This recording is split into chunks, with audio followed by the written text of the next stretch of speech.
যে গ্রামে নেই কোনো ধর্ম রাজনীতি, সারা বিশ্বের 60টি দেশের 3000 মানুষ বসবাস করেন এই শহরটিতে। এখানে কোনো ধর্ম নেই, গোত্র নেই, রেস নেই, রাজনীতি নেই, দেশ ও জাতীয়তা নেই, আছে শুধু হিউম্যানিটি। মাত্র 12,000 টাকা বেতনে কাজ করছেন একজন ডিগ্রিধারী ডাক্তার, ওই একই বেতনে কাজ করছেন একজন সুইপারও। শুনতে পাগলের প্রলাপ মনে হলেও জাতপাত, ধর্ম আর শ্রেণী বৈষম্যের কচকচানি থেকে মুক্ত এমন একটি শহর গড়ে উঠেছে আমাদের পাশের দেশ ভারতে। সারা বিশ্বের 60টি দেশের 3000 মানুষ বসবাস করেন এই শহরটিতে। এখানে কোনো ধর্ম নেই, গোত্র নেই, রেস নেই, রাজনীতি নেই, দেশ ও জাতীয়তাও নেই, আছে শুধু হিউম্যানিটি। ধর্ম, রাজনীতি, অভাব, অনটন, দরিদ্রতা কিংবা অপরাধ সবকিছু মুক্ত এই শহর আপনাকে রীতিমতো অবাক করবে। আমাদের আজকের বিশেষ এই প্রতিবেদন ব্যতিক্রম ধর্মী অরোভিল নামে এই আশ্চর্য শহরকে ঘিরে।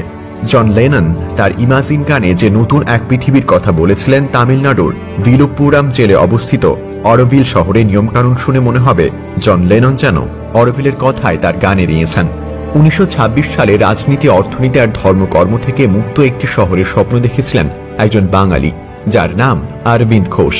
কিন্তু অরবিন্দ নিজেই বেশ কিছু আন্দোলনের সাথে জড়িয়ে পড়ায় মীরা আলফাসা নামে তার শিষ্যার কাছে শ্রী অরবিন্দ আশ্রমের দায়িত্ব তুলে দেন। সেই সাথে মাদার নামে পরিচিত মীরা আলফাজাকে অরবিন্দ তার স্বপ্নের শহরের কথাও বলে যান। গুরুর স্বপ্নকে বাস্তবে পরিণত করতে এই মীরার হাত ধরে জন্ম নেয় নতুন একটি শহর অরোভিল। অরোভিলের অর্থনীতির ব্যবস্থা আপনাকে সব থেকে বেশি অবাক করবে।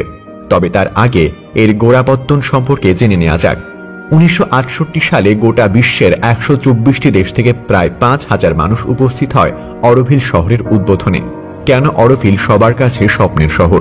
প্রথমত, হিংসা, বিদ্বেষ, ধর্মীয় দাঙ্গা আর অর্থলোভীদের ভিড়ে বসবাসের অযোগ্য হতে শুরু করেছে গোটা পৃথিবী। অপরাধের জালে জড়িয়ে থাকা এই পৃথিবীর পরিবর্তন একদিন আনা সম্ভব নয়। তাই পৃথিবীকে অপরাধমুক্ত করার এই যাত্রা শুরু হয়েছিল অরোভিলের হাত ধরেই। পাপাচার থেকে মুক্ত, সত্য সেবায় বিশ্বাসীদের নিয়ে গড়ে উঠেছিল অরোভিল। মূলত 4টি দর্শনের উপর প্রতিষ্ঠিত হয়েছে অরোভিল শহর। প্রথমত, এই শহরে ধনী গরিব বা মালিক পূজা নেই, কারোর একার কোনো কিছুই নেই এই শহরে। এই শহরে বাস করতে হলে নিঃস্বার্থ হতে হবে। দ্বিতীয়ত, অরোভিল হবে অবিরাম শিক্ষার ক্রমাগত উন্নতির জায়গা।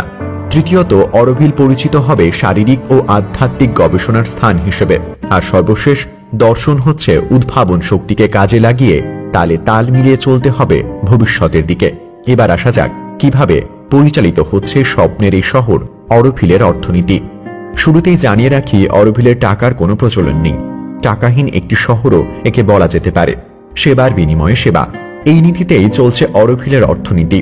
তবে বিনিময় প্রথার কিছুটা আধুনিক সংস্করণ করা হয়েছে সময়ের সাথে সাথে। ওরো কার্ড নামে এক ধরনের ডেবিট কার্ডের মাধ্যমে সব ধরনের লেনদেন পরিচালিত হয় অরোভিলে। আর কার্ডে প্রতি মাসে তার অনুমোদিত টাকার বাইরে একটি টাকাও কেউ খরচ করতে পারে না। শুধু নিজেদের শহরের বাইরের সাথে লেনদেন করতেই তারা টাকার ব্যবহার করতে পারে। মীরা আলফাসা আগেই জানিয়েছিলেন অরোভিলে অর্থের কোনো বিনিময় হবে না। আর অরোভিলে অর্থনীতির 70% আসে অনুদান থেকে। ভারত সরকার নাগরিক আর বিদেশি শুভাকাঙ্ক্ষীদের অনুদানের মাধ্যমেও ঘুরছে অরোভিলের অর্থনীতির চাকা। এছাড়া প্রতি বছর লাখো পর্যটক যাচ্ছে অরোভিলে।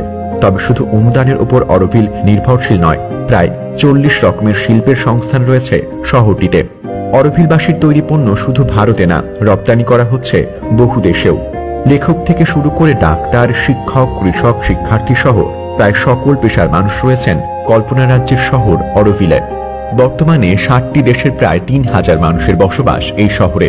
শহর বলতে আমাদের চোখের সামনে যেসব চিত্র ভেসে ওঠে তার ঠিক বিপরীত ভাবনায় গড়ে উঠেছে ভিন্ন এই শহরটি। যান্ত্রিকতা থেকে মুক্ত এই শহরের বর্ণনা শুনে যে কেউই জীবনে একবার হলেও ঘুরে আসতে চাইবেন এই অরোভিল নগর থেকে। প্রিয় দর্শক, এই ছিল আমাদের আজকের আয়োজন। এতক্ষণ সঙ্গে থাকার জন্য আপনাকে অসংখ্য ধন্যবাদ।